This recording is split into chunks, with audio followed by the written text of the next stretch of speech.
on both the Facebook platforms, which is on my personal page, which is Bishop Keefer Israel Ben Israel, or if you are on our fan page, which is Chief Apostle Keefer Ben Israel. I just see it popped up, and we are so excited to be here. This is Prophecy Talk. Prophecy Talk. There's a lot to talk about tonight. And there is quite a bit that I'm going to share with you tonight by way of prophecy. Understand what I'm telling to you guys tonight. There is a lot of things that I'm going to be sharing with you by way of prophecy. This is not going to be my normal video that I usually put out there. It's going to be so informational and so down the middle as to what's going on. I don't think a lot of people are paying attention. Today, there was a peace treaty of sorts that was orchestrated by the United States, by the Trump administration, with the Arab world and Israel, or as we say in the Hebrew, Yisrael, the nation of Yisrael. So I'm going to be breaking some things down. We're going to be going into the book of Revelation tonight. So I say shalom to everybody out there tonight. It's going to be a lot of activity. Let your people know that we are here and that we have such a tremendous teaching tonight that's going to blow your mind. We are 49 days out in the United States, because I know there's people that are watching from across the world. We are 49 days out from our presidential election that is going to be so it's going to be inflammatory. The race between Joe Biden and our current president, Donald J. Trump, is going to be riveting. And I promise you it's going to be a battle for the ages. But tonight, I want to go into Revelation, the 12th chapter to start. I'm going to take my time tonight. Normally, I try to do a duration of 45 minutes to an hour. But there's so much to talk about. There's so much to touch on with some of this stuff tonight. And I'm saying to everybody, shalom and blessings to you. This one show tonight you want to be a part of. There was a simultaneous peace treaty signed.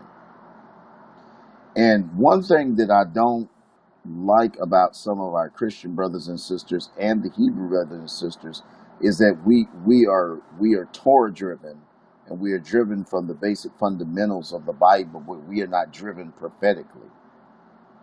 In Revelation, the 19th chapter, and in the 10th verse, it speaks of John the Revelator who fell at his feet, who fell on his face like a dead man at the sighting of Mashiach, of Messiah. Now, of course, Messiah lifted it up and said, "Come on, stand up, brother." He said, "I'm a brother just like you're a brother. For my testimony is the spirit of prophecy." My testimony is the spirit of prophecy. I've been talking about this for years. It hasn't just been weeks that we've been talking about this. We've been talking about this for years. Now, the Hebrew translation or the Hebrew transliteration of that phrase is Navi Yahum. Navi Yahum. This is a critical moment in time for us. That is why I'm getting ready to take my time to take you back, to bring you forward tonight, so that you can understand what is going on. First and foremost, we want to talk about the beginning. And a lot of people associate the beginning of the Bible with the Torah. The Torah being the first 5 books of the Bible. You have Genesis, you have Exodus, Leviticus, Deuteronomy, the first 5 books. point blank. The first 5 books, which is called the Torah. And we have associated that as being the first inscriptions of Bible that are written. And that is further from the truth. It's further from the truth. The Torah, you have Genesis, Exodus, Leviticus, Numbers, and Deuteronomy. Genesis, Exodus, Leviticus, Numbers, and Deuteronomy. Now, each one of those books have a numerical code to them that leads us into biblical prophecy for today. At the end of the week, we will be in a new dispensation altogether. We are going to be in the Feast of Trumpets, or as it is properly named as Yom Teruah. This is going to bring us prophetically into the events of the now. Now, I don't use the terminology future that much. I will use it on occasions. But for the sake of what we're trying to teach you and where we're trying to get you into, future is now. Now, the very first book that was written of inscription that has been recorded and found is the book of Enoch. Now, the book of Enoch was written not about the time that it was written in, but it was written for a time that was written before or to aforehand, a future, a now, if you will, a now season, a now anointing. Now, that now season started with prophecy. And if we look in the book of Revelation, in which we're going to be going there tonight, but I have to do the surface teaching first. If we look into the book of Revelation, we shall end this dispensation and this age through prophecy. We started with the book of Enoch in prophecy, and we are going to end with the apocalyptic book of Revelation in prophecy. So either way it go, we cannot erase ourselves or hide ourselves from the reality of prophecy that shall come to pass, that is working in now. We've got to come out of the phrase, if you are spiritual and you are being led by the Most High, we have to come out of the phrase of future. We have to understand that future is now. We are operating in a now sense that has brought us into a future sense that is bringing us into a tremendous time of revelation and fulfillment. Now, there's a lot of people in the evangelical crowd that are excited right now. They're totally excited because this administration that is in the White House right now in America has made claims of Christianity. They have made claims of peace and made claims of understandings of things beyond the control and comprehension of prophetic mindsets. This is the beginning of the end. This is what most of us have been prophesying for quite some time. This tremendous prelude to a peace agreement that will eventually be broken. And then that's when the proclamation of the anti-Mashiach, the anti-Messiah, if you will, he shall rise and reveal himself in this hour. And when he reveals himself in this hour, he's going to have a lot of people that are going to be helping him in this hour. Now, this is one of the reasons why, if you are an American, you need to exercise your right to vote. Because if we are not careful, the same players that have brought us to the chaos will have more power and more control to dictate and to undo that which is about to happen. This is very critical tonight that we understand and we listen to exactly what is going on. The administration that we are now dealing with, I refuse to use individual name calling and so on like that, but it is no secret that everything is falling in line in place. It is falling in line and in place. The book of Enoch started out talking about the wicked and impious and how they will be removed from the earth. The earth, the new heaven and new earth that shall come, will be an intellectual and spiritual new heaven and new earth.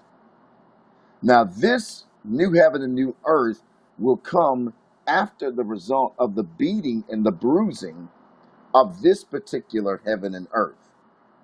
Enoch prophesied about a world that was in a stasis of existence but had not yet manifested. We are that generation of manifestation. There is no one going to tell me anything different from that point of view and from that fact and reality. We are the stasis of the reality that Enoch prophesied about. In the book of Jude, in the 14th verse of the book of Jude, we are instructed about the prophecies of Enoch. We are instructed about the prophecies of Enoch. Now, all you apostles and prophets that are traditional and religious, I'm going to say some stuff tonight that's going to be way beyond your understanding. I hope and pray that you get in the book so you can follow with me, because this is some deep stuff tonight. Now, Enoch spoke of a wicked and impious nation that could not mix with a now generation that should worship him in spirit and in truth. In the book of Enoch, we see the alliance, the unholy alliance of fallen angels that were cast out of paradise, out of the third heaven, because of their diabolical schemes and the plans that they had with the chief fallen angel himself, in which a lot of people have mistakenly called him Lucifer. Now, his name is not Lucifer. As a matter of fact, the name Lucifer, or the person of Lucifer, existed in the Catholic Church because he was a bishop in the Catholic Church. But then the word Lucian is the definition of the actual name of Satan, Hasatan, when he was in paradise, in heaven. And I pronounce it as Halil. Halil. Now, Halil, when you look at the definition of that, and you look it up on the different Bible quotations and so on like that, it means shining one, elucient one. Now, from that definition alone, we get lucient, which is shiny, glossy, and we have taken it in the parsonage of an individual who was named Lucifer. And now we have tagged a false connotation into a name or to a person that did not exist. The name Halil is the given name of the angel of music, the archangel of heaven that stood beside the Most High Yahuwah. Now, because of his vain glory and righteousness to want to be more than what he was, or more than what he is, he was kicked out of heaven because of his pride and because of his era of folly. He lost his intent and his power of praise, and it was replaced with an intent and power of criticism and false accusations.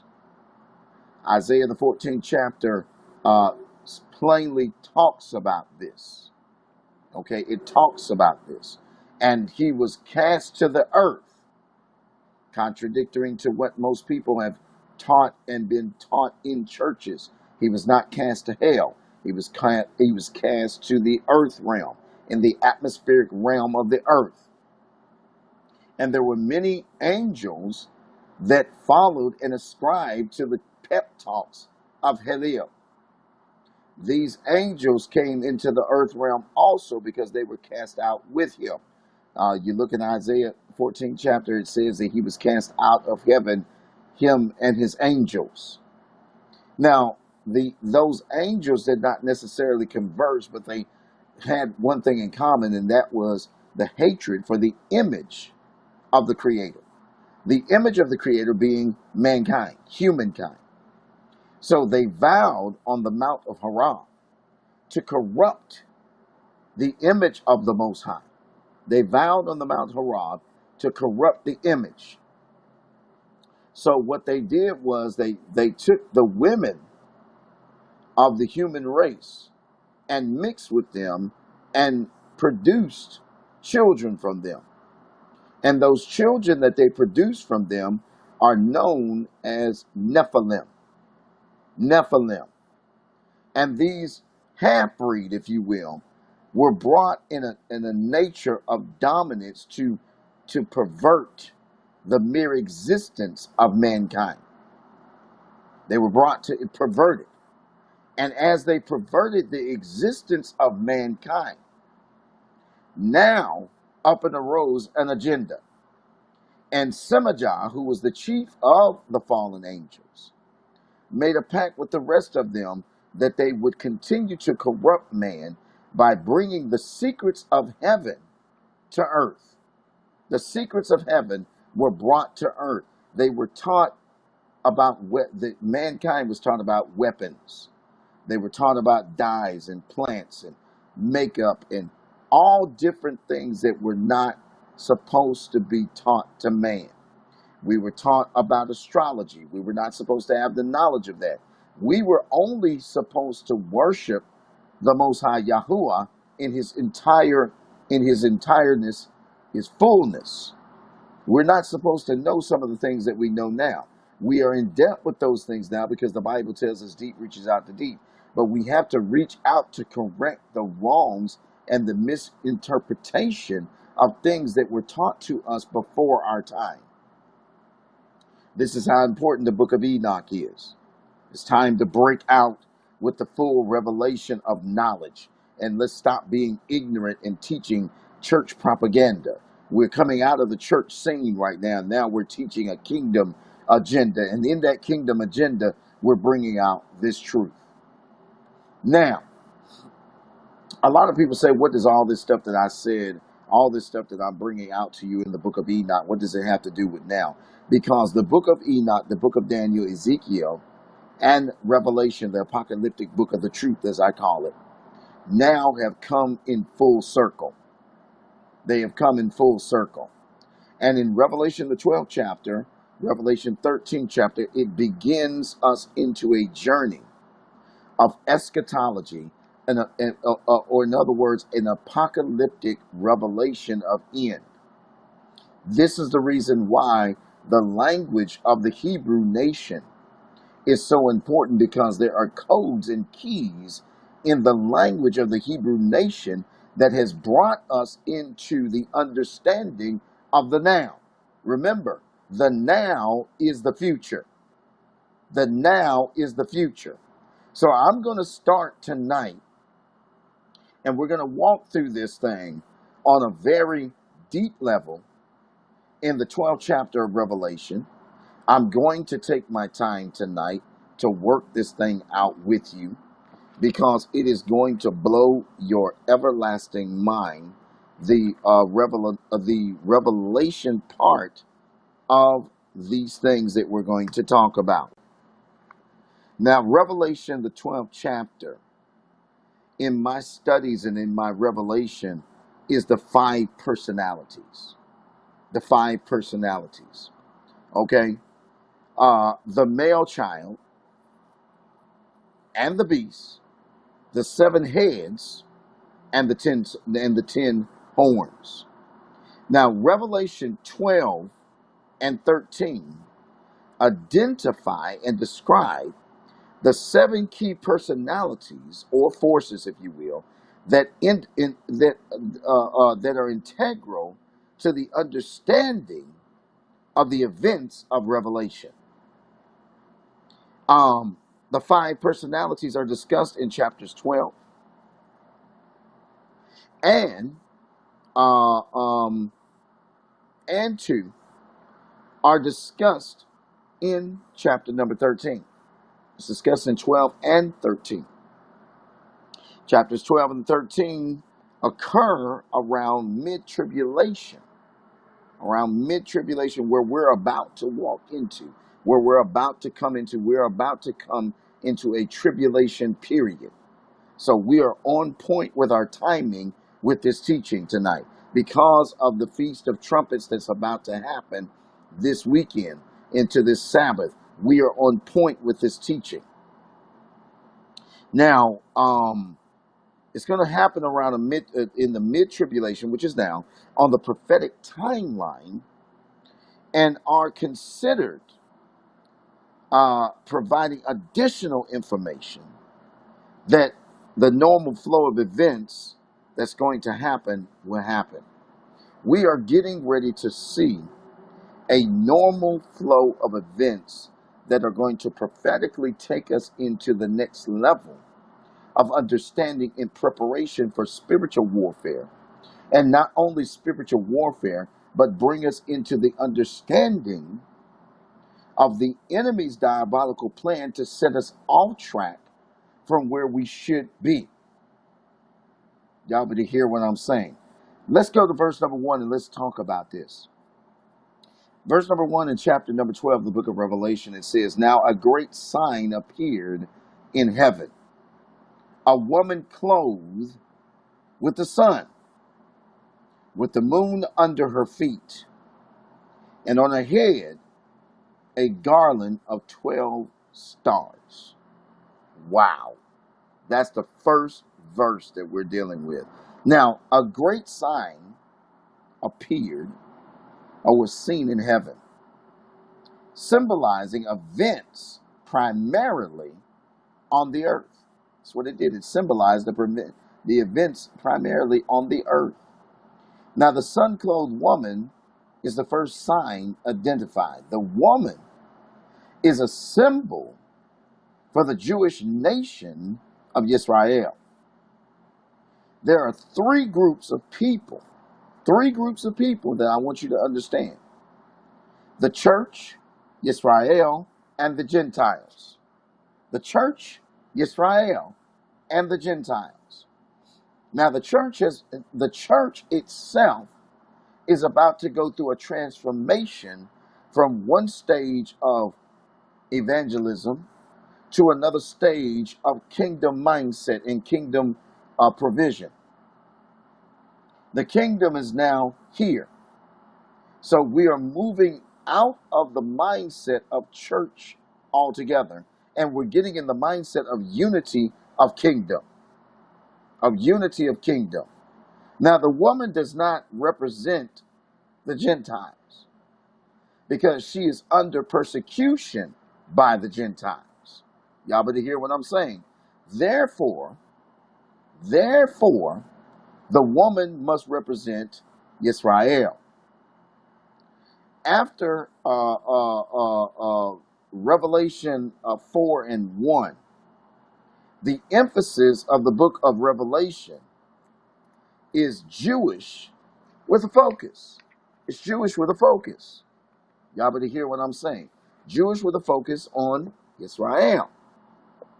Now, in Genesis, the 37th chapter, verses 9 through 11, it describes the dream of Joseph, where the woman is clothed with the sun. The moon is under her feet, and she has a crown of 12 stars, which represents Joseph's brothers, who became the heads of the 12 tribes of Israel. Again, linking to the imaginary, to the imagery of Israel. To the imagery of Israel.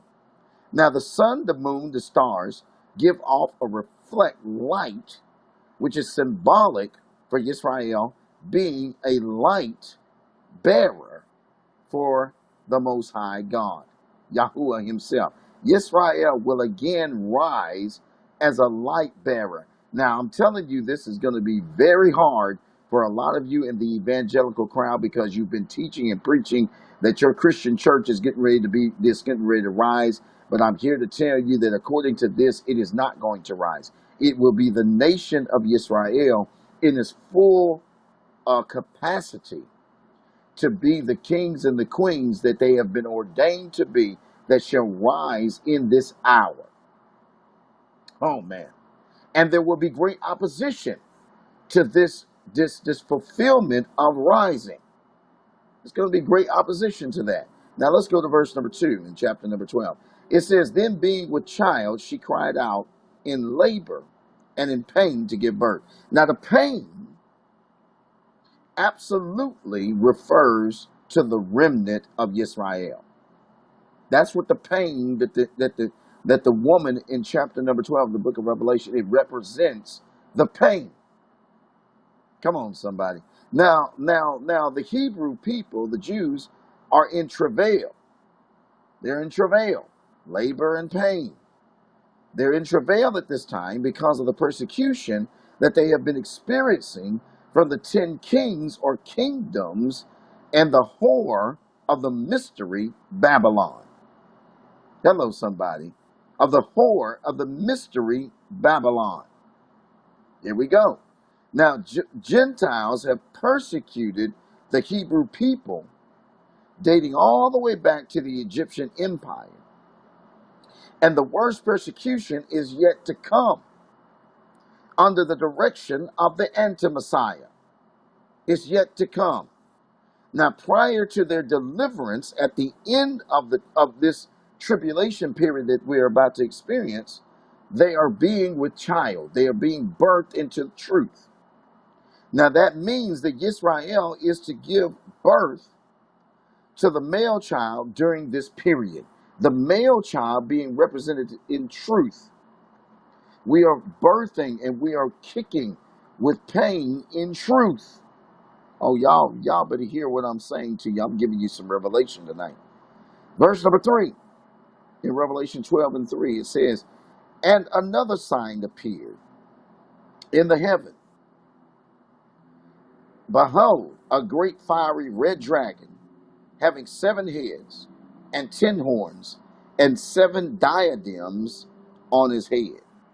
Now we get to the nitty gritty here. The second sign is a great fiery red dragon with 7 heads and 10 horns. Now this red dragon is Satan, Hasatan himself.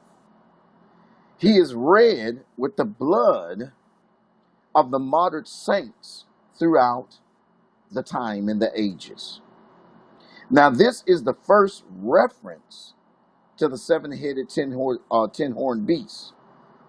This is the first, because it's going to be in Revelation 13. It's going to be in Revelation 17. You're going to see it again.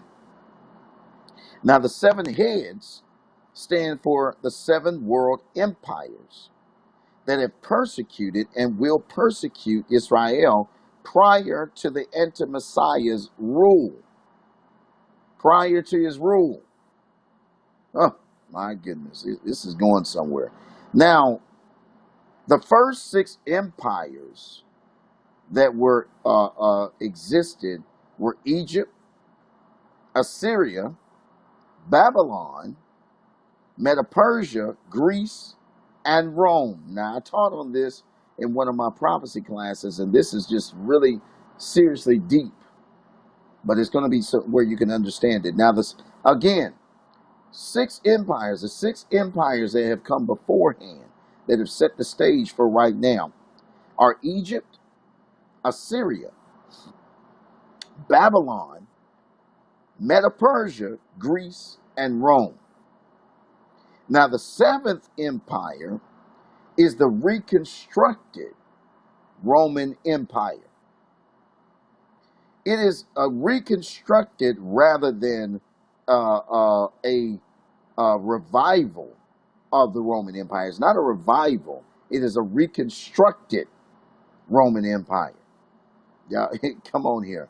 Now, now because this seventh empire is to be ruled by 10 kings instead of one emperor, as in ancient Rome, the heads are crowned, implying that Satan has dominated and will dominate these empires.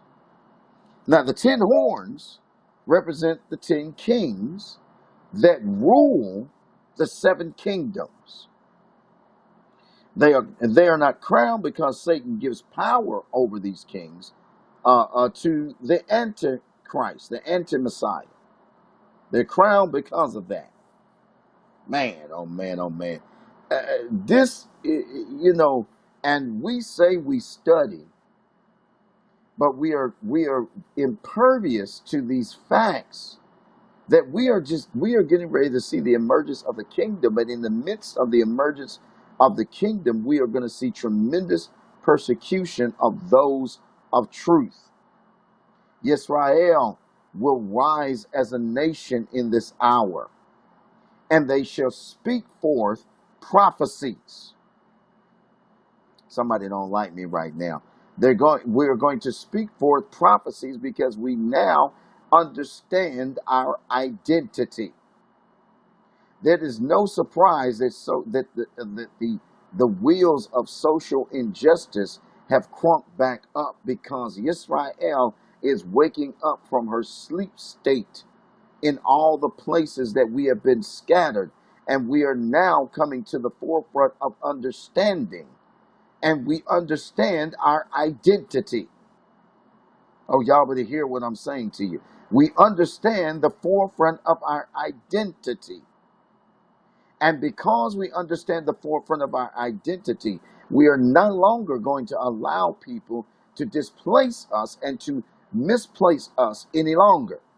We are now going to take an active role in our prophetic destiny that was told to us in the book of Enoch. Because of the victory that is given to us in the 72nd chapter of the book of Enoch, and because of the purpose that has been given of the fallen angels in the book of Enoch, chapters number 3 and 4, we are now coming to an understanding of our true identity. That is why the name of our God is so important, because in the name of our Elohim, of our God, we will not only find restoration, but we will find purpose. And if we find purpose, then there is no devil in hell that can stop us from our destiny. Oh yeah, I'm speaking in specifics. Let's go to verse number 4 before I get excited. Verse number 4 in Revelation, the 12th chapter. His tail drew a third of the stars of heaven and threw them to the earth. And the dragon stood before the woman who was ready to give birth, to devour her child as soon as it was born. Although this passage typically used to identify the number of angels that fell with Heliel in his initial rebellion against Yahuwah, the content places this event at the mid-tribulation, when the war breaks out in the heavens. And the devil and his angels were expelled from heaven. That's in Revelation 12, 7 through 9. Satan's expulsion from the second heaven. Wait a minute. Contrary to many commentaries, contrary to them, Satan does not have access to the third heaven and to the throne of Yahuwah. He does not have access. Evil cannot stand in the presence of Yahuwah without being consumed by the fire of his glory. Now the dragon seeks to devour the woman's child as soon as he is born and delivered or brought forth.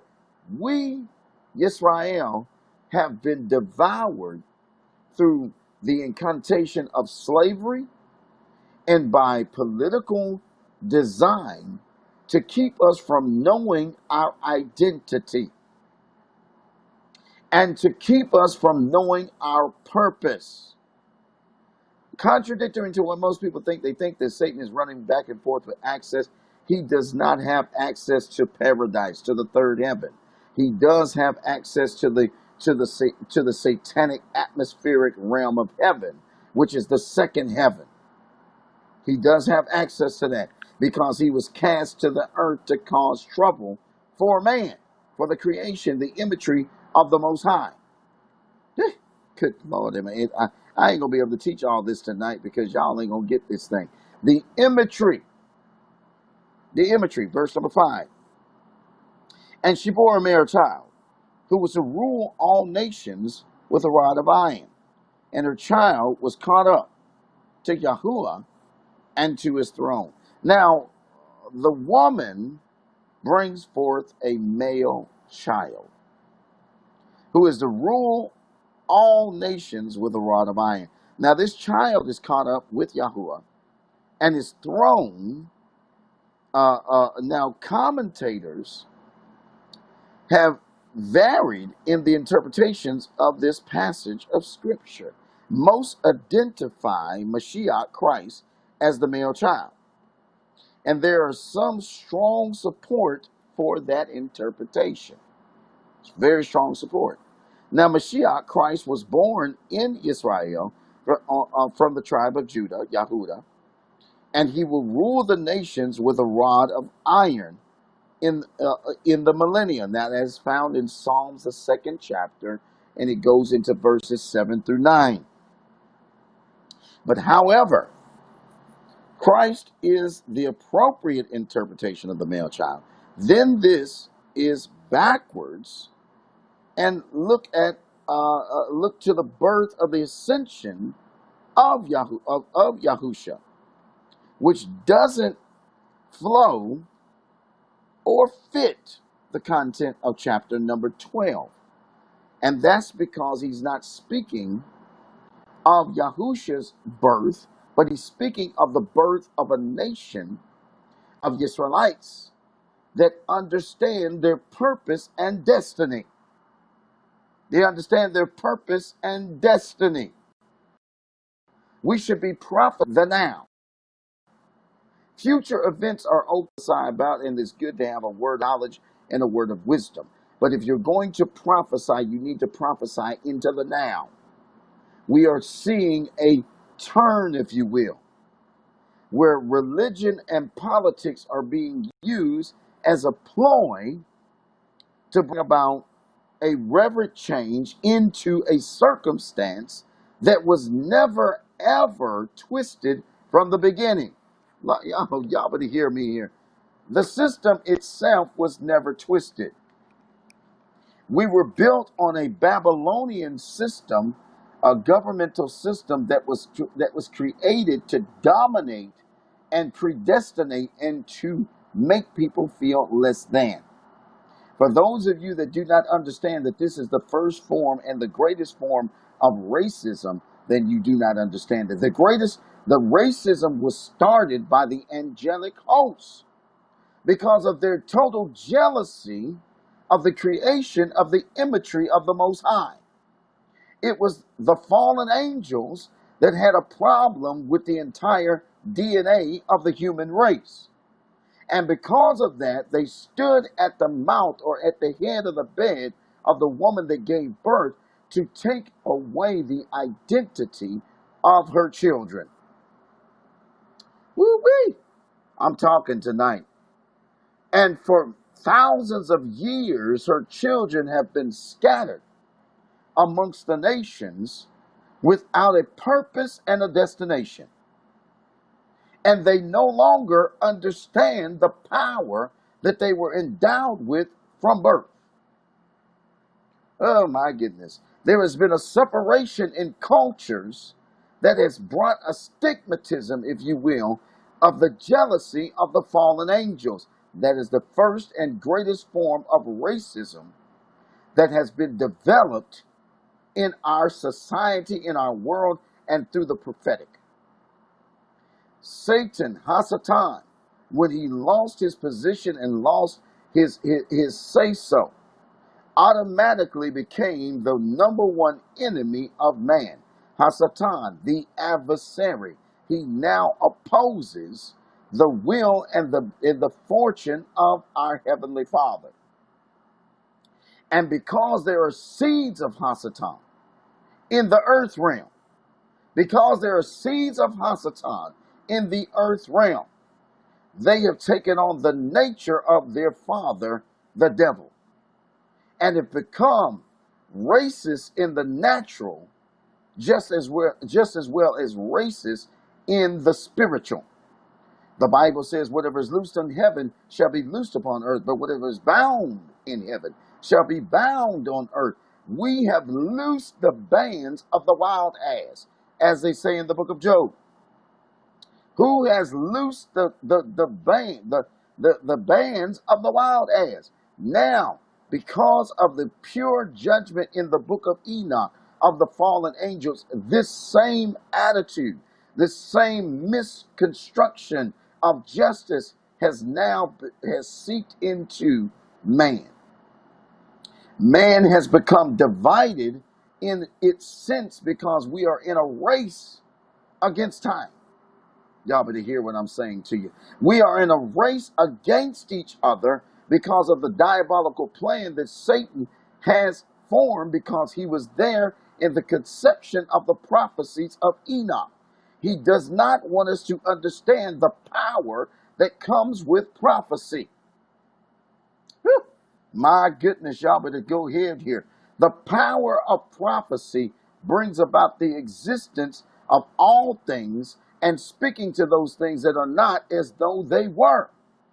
We are now speaking into the existence of a world that shall be dominated through the kingdom.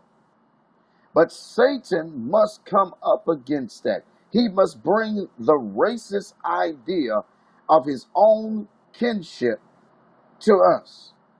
It is not our battle, it is his battle. It is a battle that Satan is fighting within himself to see that he was not created like us.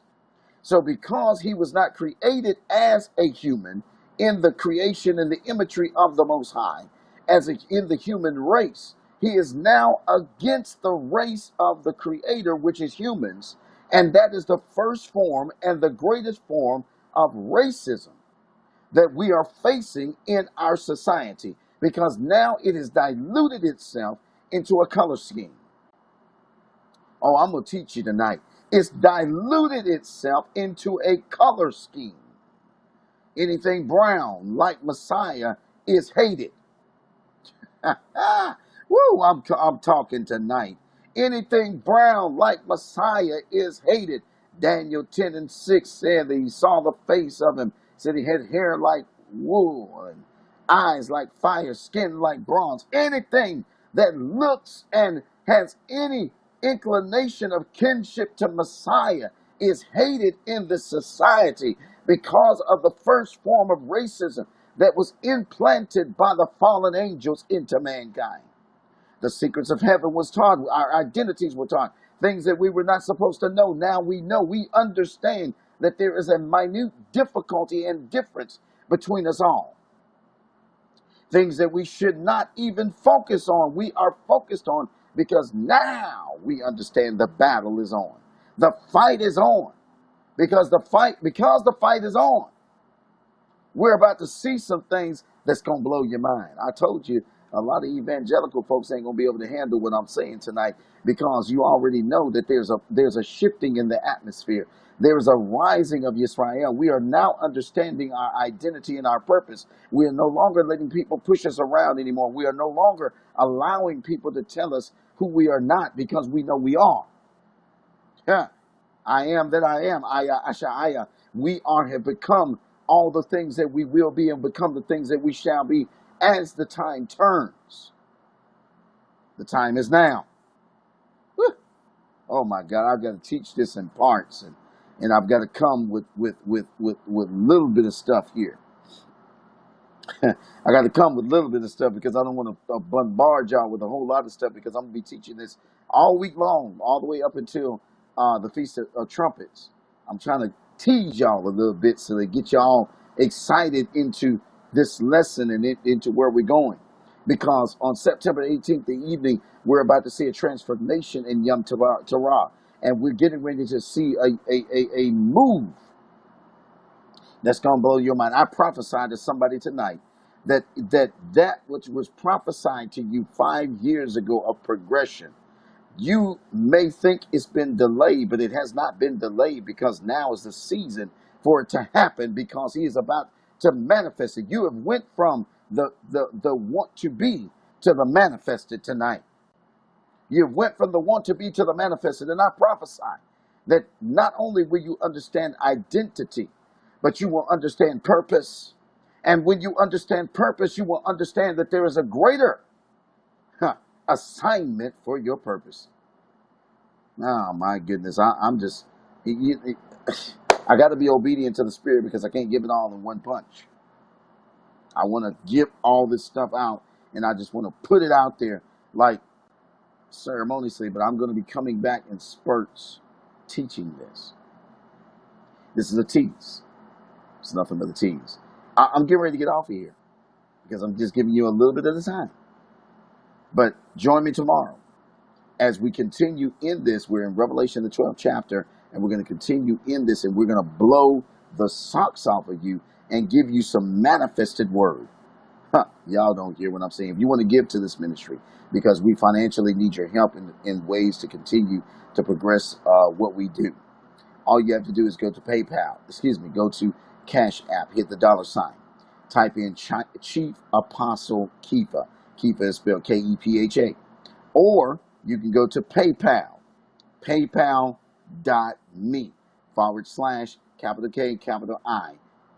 You need to give so that we can continue to do this. I'm telling you, the first form of racism was created by the fallen angels in the book of Enoch. And we do not see the book of Enoch in the regular canon of Scripture, because it has been hidden for such a time as this, because now we need the revelation of things that are here. The fallen angels were jealous of the imagery of the Most High, and they were jealous of the position of man. So now they must come. There's a Jim Crow, if you will, within the ranks of the human race that puts us against each other and destroys any form of unity. But now the kingdom is about to emerge, and we shall see full-fledged unity. I rebuke anybody that speaks in separation, because now is the time to speak unity and speak clarity. Oh, y'all have no idea. I want to keep on going and keep on going, but I got to give you some spurts. I got to give it to you in spurts. I got to give it to you in spurts. Listen, I love every last one of y'all. We're going to be back again tomorrow. And this is going to really teach you something, blow your mind, and get you right. Love you, and I'll see you tomorrow.